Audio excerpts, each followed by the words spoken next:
नमस्कार। आप देख रहे हैं जेपी क्रांति ऑफिशियल साहेबगंज देवरिया। बिहार विधानसभा का सत्र शुरू है और दूसरा दिन भी आज पूर्ण रूप से विरोध जो है विधानसभा में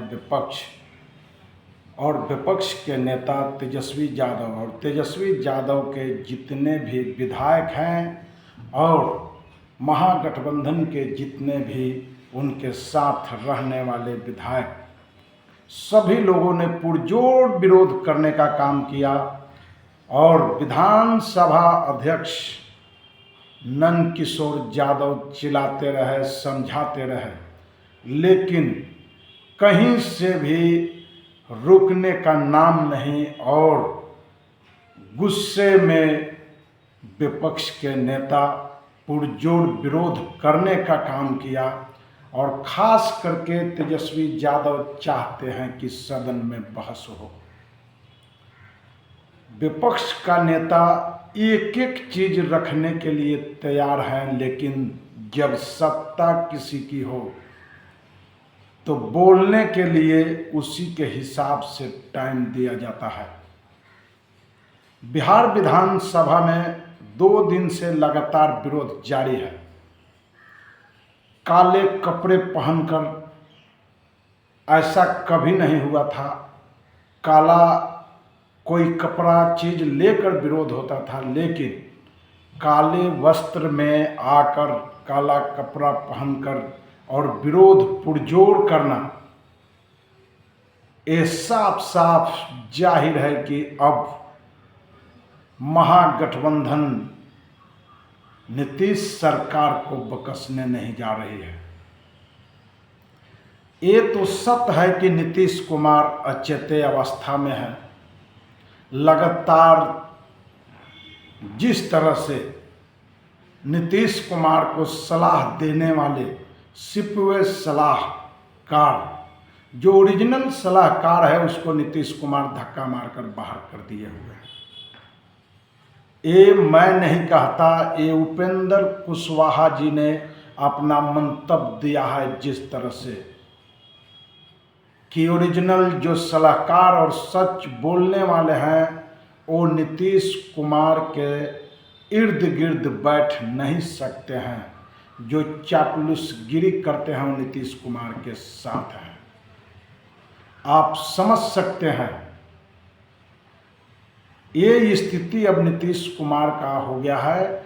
जैसे ही लगातार सर्वे पर सर्वे आना शुरू हो गया है, नीतीश कुमार धीरे धीरे धीरे धीरे नीचे आना शुरू हो गया। नीतीश कुमार की अब पार्टी जो है विकट परिस्थिति में जा रही है और ऐसा हाल तब हुआ है, इस मौके पर हुआ है, जब दिल्ली का सुल्तान और दिल्ली का सुल्तान का ऑर्डर, जब बिहार के धरती पर पैर पड़ा हो और दिल्ली का सुल्तान का जब ऑर्डर फरमाया हो, वो अपना ऑर्डर फरमाइश किए हों, और वो ऑर्डर कौन सा है जो आप समझ सकते हैं, बिहार बंद पूर्व में चंद दिन पहले हुआ था। तो ये सुल्तान चाहते हैं कि जितने भी हमारे पक्ष के वोटर नहीं हैं उनमें कटौती करे और यह सुल्तान उस पर अपना खास करके नज़र रखे हुए हैं। इस सुल्तान से बचने के लिए खास करके विपक्ष का अगर कोई नेता लड़ रहा है, उनका नाम है तेजस्वी यादव। बिहार के अंदर तेजस्वी यादव ने पूर्ण रूप से नज़र रखे हुए हैं, चाहे वह स्वास्थ्य विभाग हो, चाहे वह हर विभाग में तेजस्वी यादव नज़र रखे हुए हैं और एक एक जो नुक्ता है वो निकाल कर सामने ला रहे हैं। सरकार को नाको दम अगर कोई कर रहा है, उनका नाम है तेजस्वी यादव। संविधान बचाने की बात अगर हो, संविधान के रास्ते पर चलने की बात हो, तो अगर कोई करता है उनका नाम है तेजस्वी यादव। लालू यादव के रास्ते पर तेजस्वी यादव चल पड़े, अब इसमें कोई शक नहीं है। और तेजस्वी यादव संविधान की बात जिस तरह से करते हैं और संविधान की रक्षा के लिए जिस तरह से लड़ते हैं हर एंगल पर, उस तरह से अगर अनुसूचित जाति के जितने भी एनडीए गठबंधन में नेता बैठे हुए हैं, चाहे वह रामविलास पासवान जी हो, रामविलास पासवान जी के लड़का हो चिराग पासवान जी, रामविलास पासवान जी नहीं रहे, आज अगर रहते तो ये हाल नहीं होता। रामविलास पासवान जी के पास विचार था, विचारवान व्यक्ति थे, तो रामविलास पासवान जी रहे नहीं, तो चिराग पासवान जी, मांझी जी, ये जो नेता हैं, ये अगर नीतीश कुमार, अगर ये लोग खास करके संविधान की पक्ष की बात करते, संविधान को बचाने की बात करते, तो आज ये स्थिति बिहार में नहीं होता। और जो लोग आम आवाम, गरीब नौजवान किसान पर जो डंडे चला रहे हैं, जो तंग और तबाही में बिहार जी रहा है, बदहाली कंगाली में बिहार जी रहा है, युवा रोड पर चिल्ला रहे हैं, बेरोजगार हैं, युवा रोजगार मांग रहे हैं, और उनको कहा जा रहा है कि मठ मंदिर पर तुम ध्यान दो, मठ मंदिर के लिए लड़ो। इस तरह से जो लड़ाई शुरू है, ये अगर ये तीनों नेता आज अगर तेजस्वी यादव के साथ होते तो शायद भाजपा का जो मंसूबा है वह नाकाम होता और दिल्ली का सुल्तान बिहार में पैर नहीं रखता।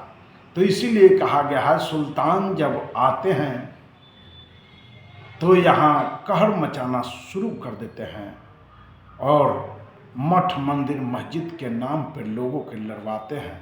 लोगों को लड़ाना उनका काम रहा है, इसलिए चुनाव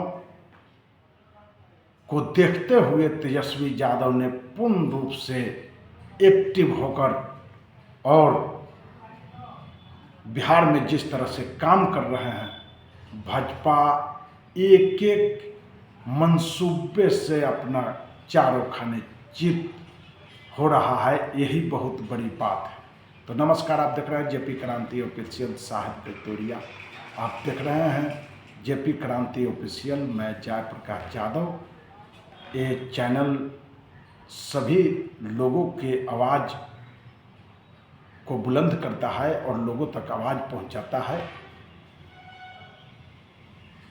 अंजुम साहब पत्रकार जिन पर एफआईआर हुआ है, आज उस एफआईआर को पढ़ रहे थे। हम फिर से कहते हैं कि अंजुम साहब का, अजित अंजुम साहब पत्रकार का साथ दे, जितने भी राजनीतिक दल है वो सभी लोग उनका साथ दे और उनको मदद करे। उनको लगे नहीं कि अजित अंजुम जी अकेले पड़ गए हैं, क्योंकि जितनी भी पार्टियां हैं जो आवाज़ उठाए हैं, उस आवाज़ से आम आवाम गरीब को तो मदद है, लेकिन उन पार्टियों को भी मजबूती मिलता है। इसलिए अजित अंजुम पत्रकार जो आज अपना एफआईआर पढ़कर सुना रहे थे, उस पर सभी विपक्ष के नेताओं को ध्यान देने की ज़रूरत है और उनको मदद करने की ज़रूरत है। नमस्कार, आप देख रहे हैं जेपी क्रांति ऑफिशियल साहिब गजदेवरिया, मैं जयप्रकाश यादव।